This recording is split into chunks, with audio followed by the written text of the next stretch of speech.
Қайырлы күн, құрметті менің алтын оқырмандарым. Менің арнама қош келдіңіздер. Сіздермен бірге Гүлбану бүгін сіздерге өте жылдам уақытта дайын болатын тіске басар дайындап көрсететін боламын. Бұл орысша сырные шарики деп аталады. Міндетті түрде мен көрсеткен рецепт бойынша жасап көрсеңіздер, сіздерге ұнайды деген сенімдемін. Жеген кезде өте дәмді және де арасындағы сыры осылай созылып, өте керемет болып шығады. Міндетті түрде видеоны соңына дейін қараңыздар. Егер де менің арнама тіркелмеген жаңа көрермен болсаңыз, тіркеліп, лайк басып, пікір қалдыруды ұмытпаңыз. Бізге керекті заттарды алдын ала дайындап қоямыз. 2 жұмыртқаның ақуызы, ұн және де сыр, сонымен қатар разрыхитель қопсытқыш, дәміне қарай тұз қажет болады. Мен барлығын өлшеп осылай дайындап қойдым.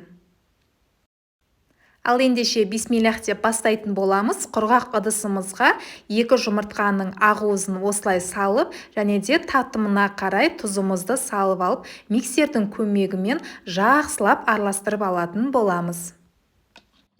Алғашқыда миксердің жай жылдамдығынан бастап, сосын жоғарылата бастайсыздар.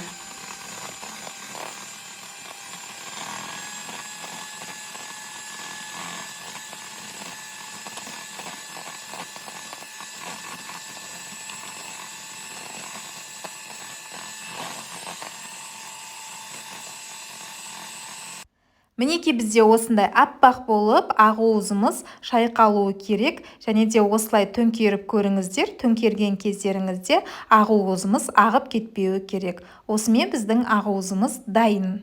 Ендігі кезекте сырымызды теркадан, яғни өткізгіштен өткізіп алатын боламыз.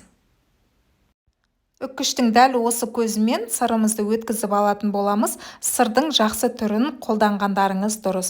Құрметті көрермендерім, менің видеом пайдалы болып ұнап жатса, міндетті түрде қазақ каналдарының дамуына өз үлестеріңізді қосыңыздар. Арнаға тіркелмеген болсаңыздар, тіркеліп, лайк басып, пікір қалдыруды ұмытпаңыздар. Сіздердің әрбір қолдауларыңыз мен үшін өте маңызды. Сырымыздың барлығын үккіштен өткізіп алдық. Енді осыны жаңағы ақуыздың үстіне салып, күрекшемен жақсылап араластырып алатын боламыз. Осы видеоның астына толық құрамын жазып қоятын боламын. Міндетті түрде сол жерден қарап жасап көріңіздер. Сіздерге ұнайды деген сенімдемін.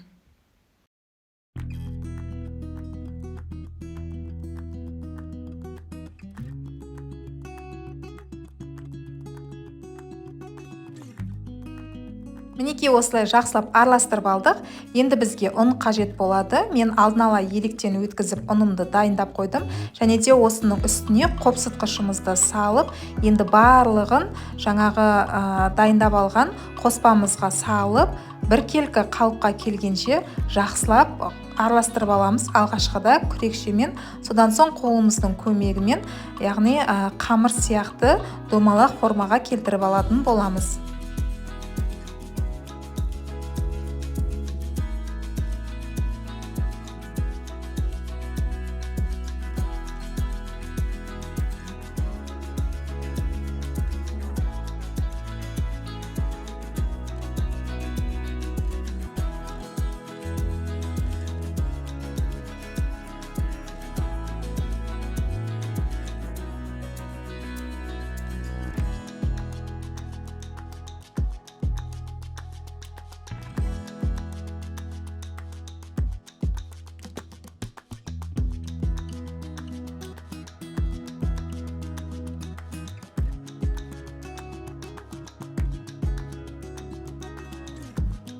Осымен біздің қамырымыз дайын. Енді осыны алып, қолымыздың көмегімен шариктер шығаратын боламыз. Шариктің көлемі шамамен жаңғақтың көлемінен кішіректеу болғаны дұрыс. Себебі біз бұны қазір майға қуырғаннан кейін тағы көлемі үлкейеді. Сондықтан шамамен осындай, яғни жаңғақтың көлеміндей мөлшерде алып алғандарыңыз дұрыс. Қолымыздың көмегімен осылай айналдыра отыра шариктердің барлығын алдын ала шығарып, дайындап қоятын боламыз.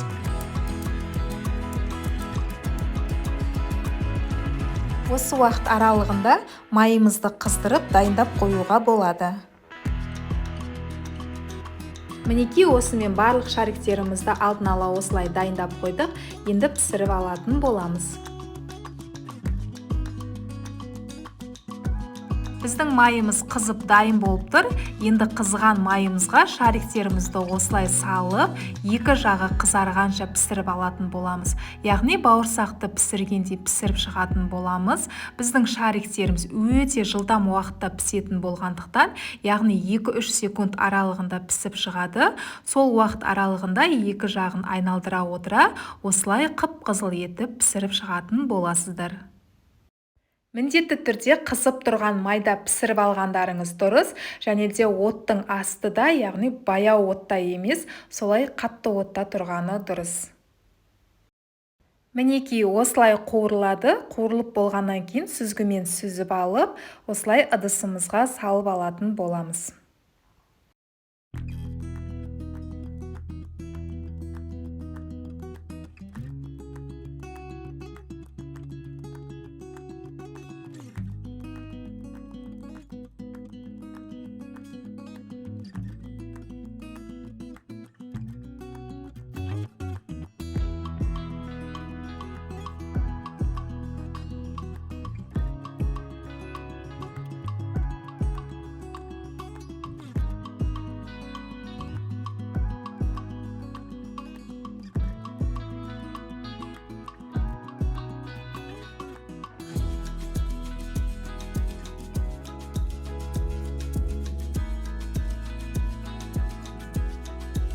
Осымен біздің тіске басарымыз дайын. Міндетті түрде мен көрсеткен рецепт бойынша жасап көріңіздер. Сіздерге ұнайды деген сенімдемін. Жасап, жақындарыңызды, балаларыңызды қуантып қойыңыздар. Менің осы видеом сіздерге пайдалы болды деген ойдамын. Егер де ұнап жатса, міндетті түрде астына өз пікірлеріңізді қалдыруды ұмытпаңыздар.